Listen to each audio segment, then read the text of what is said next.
Amahoro y'Imana kuri mwebwe mwese mukuru ikiganiro bya Mixmax TV.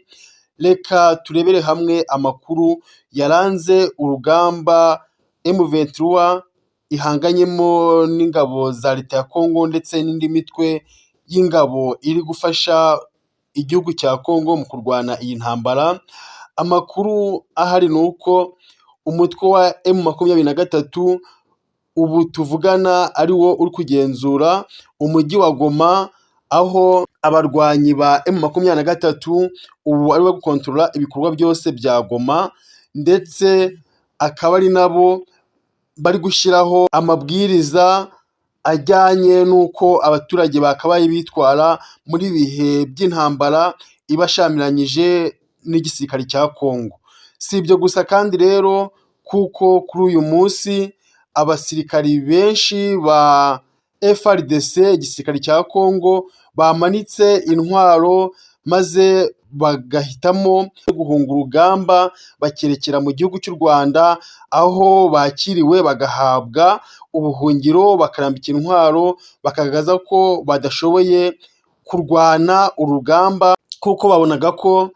imbaraga bari bafite ari aho zari zigarukiye. Bahitamo kumanika amaboko kugira ngo bishikirize igihugu cy'u Rwanda babashe kubahereza ubuhungiro. M23 rero kuva yafata umujyi wa Goma, uyu mujyi wakomeje kumvikanamo amasasu y'imbunda nini n'intoya, aho abasirikare bamwe na bamwe banze kumanika amaboko ngo barambike intwaro, nabo bahitamo guhunga cyangwa se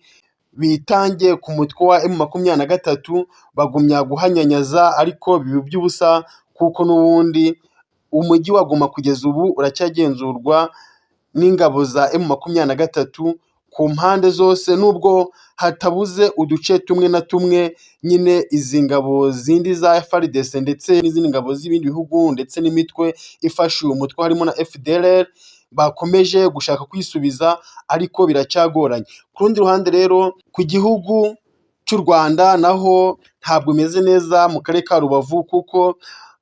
abarwanyi ba FARDC cyangwa se abasirikare ba FARDC ndetse n'imitwe igenda ifasha igisirikare harimo na FDLR bakomeje kugaragaza uburakari bwinshi, aho batangiye kurasa ku gihugu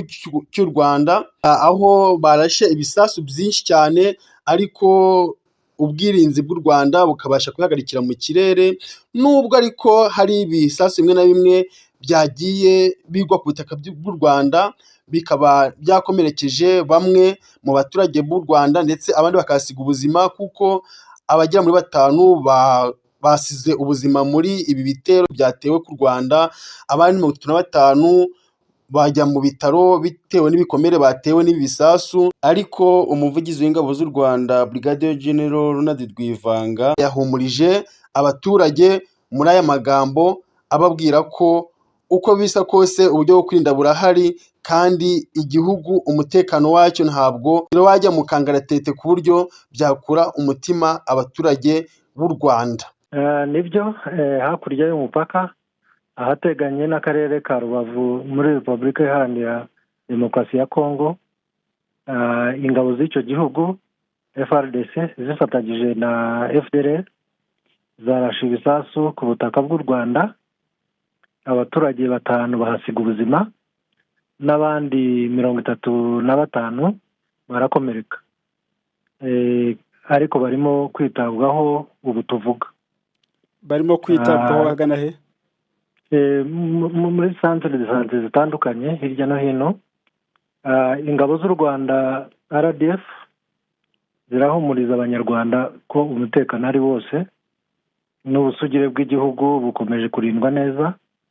RDF irakomeza gufata ingamba zose zishoboka kandi zikenewe kugira ngo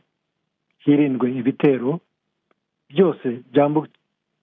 byambukirana imipaka byagabwa ku butaka bw'u Rwanda. Ku rundi ruhande kandi twababwira ko abagabo bakuru b'ingabo za Kongo bakimara kubona ko iyi ntambara batayishoboye, bahisemo guhunga umujyi wa Goma berekeza muri Kivu y'Amajyepfo mu mujyi wa Bukavu, aho baciye mu nzira y'amazi barahunga. Bivuze ko aka kanya umujyi wa Goma abasirikari kuwurwaniramo ku ruhande rwa FARDC